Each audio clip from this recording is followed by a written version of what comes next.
Magandang araw po sa inyong lahat mga kamatyas. Maraming salamat muli sa mga nakiisa sa live streaming natin sa YouTube at Facebook sabay dito sa pagsubaybay natin sa katatapos lang na game number 1 ng round number 4, bakbakan nila Wesley at Sarana. This time, standard sila naglaban dahil yung in-upload ko na tail of the tape nila ay 2 rapid games na kung saan 2-0 ni Wesley. Pero long game ito, iba ang temahan dito. Bago tayo magsimula, sa mga nagtatanong po ng ating Kamatyas merchandise, click nyo lang ang link na nasa comment section below para makapamili po kayo.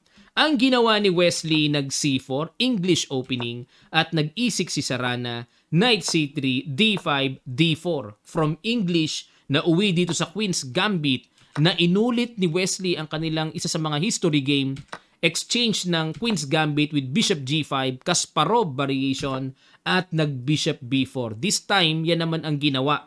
Kasi sa laro nila, kung matatandaan nyo po, nag-C6, E3, na nag-Bishop F5 si Sarana, Queen F3, at kinapture ni Wesley. Ayan. Kaka-upload ko lang yan mga kamatyasa. Panoorin nyo po yung ating pinaka-history match nila. Nanalo si Wesley dyan. Pero dito, nag-Bishop B4. May binago si Sarana. E3, H6, at nag-third line naman ang pinili ni Wesley. Dito kasi ang palagian, Bishop H4, maintain lang ang pin. Pangalawa, yung kumakapture kagad sa knight. At pangatlong linya, ang Bishop F4. At dito nag-castling, Bishop D3 para wala ng Bishop F5. At nag-C5. Kaya naman pala, ibinibitin yung C7 pawn at hindi dinadala sa C6, isi-C5. Ibig sabihin, ragusin talaga ito. Kumapture at nag-Knight C6, novelty ni Sarana. Kasi dito talaga ang nakarecord sa chess.com Masters Database, Bishop takes lang eh. Binabawi lang ng simple yung pawn. Pero dito, pinahinog muna. Knight C6 develop at nag-Bishop E6. Ayan, ito ang risky move ni Wesley. Ang sinasuggest dito ni Stockfish, mag-Knight E2 na kaagad. Pag nag-Bishop takes C5, castlingan na kaagad. Para tipid sa tempo, develop kagad, mabilis. Yan ang gusto dito ng computer engine. Pero nag-Bishop D6 para depensahan ng pawn, may atake, Rook E8, Knight E2, pero may B6 din pala. Hindi rin pala mapapatagal na hindi mababawi yung pawn. Ang bilis nga pag B6 bawi ka agad Nag-Bishop B5, atake, Bishop B7, good move. Akala ko nga kung ako titira ng black, syempre mas magandang pang sangga yung nandito, parang putol ka agad ang pin di ba? Pero mas mainam yung Bishop B7 kasi may kinalaman yan sa king side Nag-A3, kinapture na, takes, at nag-castling, good move. Yan na talaga dapat ang gawin yan kasi malakas na yung paparating na D4. At nag-Queen D6, angat lang, at yung tore mamaya para magamit na. Rook C1 para may Knight A4, maaatake yung pawn. At nag-A6, Bishop D3. Ayun, unang marka na hindi nagustuhan na talaga ni Stockfish. Dapat daw ang tira Bishop A4 mga kamatyas. Maintain lang ang pin.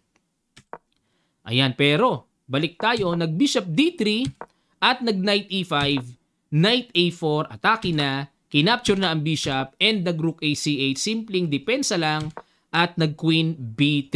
Ayun, atake sa Bishop, pero mas maganda raw talaga B4. Yun nga lang, napakalalim ng tira na yan. Sa ating live streaming, lagi ko pong binabanggit, hindi normal ang tira na yan.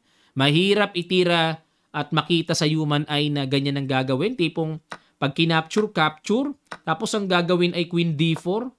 Ayan na palamang ng isang pawn ng puti, pero ang hirap ng position ng black dito kasi may extra pawn nga, hindi basta-basta magagamit yan. Malalim talaga ang approach ng computer. Pero hindi nga nakita Nag-Queen B3, tineret ang Bishop, umatras Bishop A8, at nag-Knight to G3, nag-D4. Ayan na.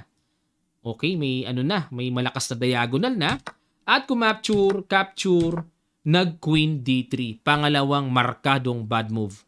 Dito, para hindi ganung lumaki ang kalamangan, capturein na daw ang tore, takes, and Queen B4. Palit-palit na. At ang gagawin dito, Queen takes B4, A takes B4, at Knight D5, and Rook D1.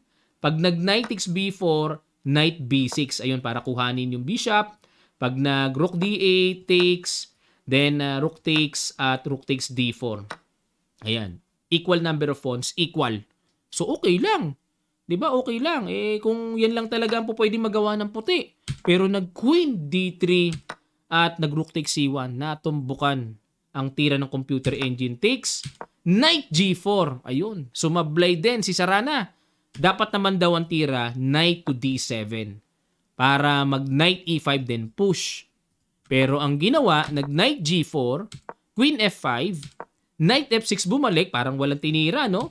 At nag-knight c5 talagang. Sabi nga ng mga nababasa ko sa live chats natin, wala sa kondisyon si Wesley, pagod. Yung iba naman, namimiss na kasi yung pusa, kaya ganyan ang tira. O yun, namimiss daw yung pusa ni Wesley. Ay, ay, ay. Dapat ang tira daw dito, rook c8 na mga kamatsas. Yan na talaga. I-exchange ng i-exchange ang mga dapat i-exchange. Pag nag-d3, magna-knight f1 lang, siguro dito na pressure si Wesley. Halimbawa, kung itulak yan, magro-rook takes, capture, tapos knight c3. Okay? Pag pinilit, d1, queen, knight takes d1, queen takes d1, may queen c8. May bawi. Double D naman. Okay? Pag kinapture with check pa eh. Yan ang tira. Yan ang tira mga kamatsas. Mababawi din naman ng bishop. Bawi lang eh. Lamang pa nga puti sa position eh. Pag pinilit. Maaring dyan na ilang si Wesley sa paparating na push. Kaya ginawa niya knight c5 para hindi makapush nga naman. Kasi kakapturin lang yan. Pero nag-h5. Ayun. Dito, pagkakataon pa ni Wesley. Kasi ang tira dito nga, g6 eh. Na kapag nag-queen d3, saka pa lang mag-h5. At least yung queen kahit papaano na passive umatras. Kumpara sa nakapasok pa rin sa teritoryo ng black yan. Nag-h5 at dito nag-b4. Sunod-sunod ang bad move mga kamatyas. O dito baka mapatanong kayo, ha? Coach, libre yan. Ba't hindi kinapture? Kakapturein lang kasi. Takes and may rook e5. Double, bagsak ang knight. Okay? May backrank pa kasi ang puti kaya masama talaga yung datingan sa baba eh. So, ginawa dito nag-b4 pero ang correct play ay queen g5.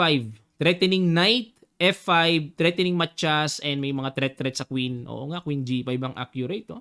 Equal ang evaluation. Pag nag-g6, knight to d3. Barhan lang para wag makapush. Very safe for white. Okay na okay. Sayang. Pero nag-b4, nag-h4, knight f1, and nag-g6, queen d3. Ayun. Dito, knight h5 ang ginawa. Winning na rin. Winning na rin yung tira na yan, no? Pero excellent move yung bishop takes g2. Yan ang mas matindi. Ano laman? Pag kinapture yan, magku-queen d5 check. Grabe, bigat ng tira, oh. Pag nag-king g1, may queen g5 check, kuha tore. Yun. Yan ang tama dyan. Tatamaan talaga. Ngayon, kung dito naman pupunta, may knight h5, ito paparating knight f4. Sangay-sangay na, super losing ang puti. Pag nag-queen d2, queen f5 check, at kapag nag-king g2, h3 check, naku, sunod-sunod. Pag nag-king g1, queen h4, queen g4 check, knight g3, and queen f3. Ayun, no? Susundutin ng matchas. At wala na, no? Oo, wala na. Wala na, matchas na pala. Walang solusyon. Okay. Pero nag-knight h5, no? Medyo positional pa yung approach ni Sarana. At nag-queen takes a6, nakita talaga ang pinakatamang approach. Talagang sakto talaga. Knight f4, threatening knight e2 check. May pressure pa sa g2. At nag-knight c7 dinoble. At dito mga kamatsas, grabe, excellent move ang inihataw. Pang-puzzle talaga. Pakiguess nyo po. At sa ilang sandali lang tutuloy kagad natin. Start.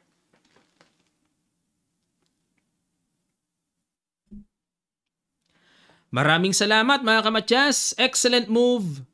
Nag-h3. Napaka-eksakto. Pakain ang tore sa e8. Pero ang ginawa ni Wesley, knight g3. Bakit? Kasi pag kinapture ang tore, mayroong knight e2 check, king h1, matchas pawn. Yan ang masakit. Matchas pawn pa. Okay? Balik tayo. Kaya, ang ginawa dito, knight g3 para walang knight e2. At another excellent move, h takes g2 lang. Grabe, threatening matchas knight h3, oh. Kinapture ang bishop para hindi effective yung knight h3. Kasi kakapturin lang ang pawn dahil wala na nga yung bishop, kaya yun ang pinili ni Wesley. Kaso eto na naman, may D3. At hindi na kinaya ni Wesley talaga, talagang niresign na niya. Kasi wala na po talaga, eto na yung paparating talaga. Pag nagpunta yan sa D1, diretso pa rin dahil lagi ngang may back rank. Napakasakit ng paparating na bigwas ng malalakas na atake sa back rank. Binigwasan. Yan po mga kamatyas, talagang bawi tayo bukas. Bawi si Wesley. Pagkahirap-hirap, pagka talaga naunahan sa 2 standard games. Ang hirap, itatabla na lang kasi ng kalaban mo sa susunod. Okay, maraming salamat at silipin muna natin po ang standing kung ano na ba ang kaganapang nangyari para meron tayong idea. Nung iniwanan natin sa live streaming si Magnus, losing na rin. Tinamaan kaya siya? Tingnan natin, tinamaan din si Magnus. I-analyze din natin ang naging laro nila mga kamatyas kung paanong tinamaan. Ha?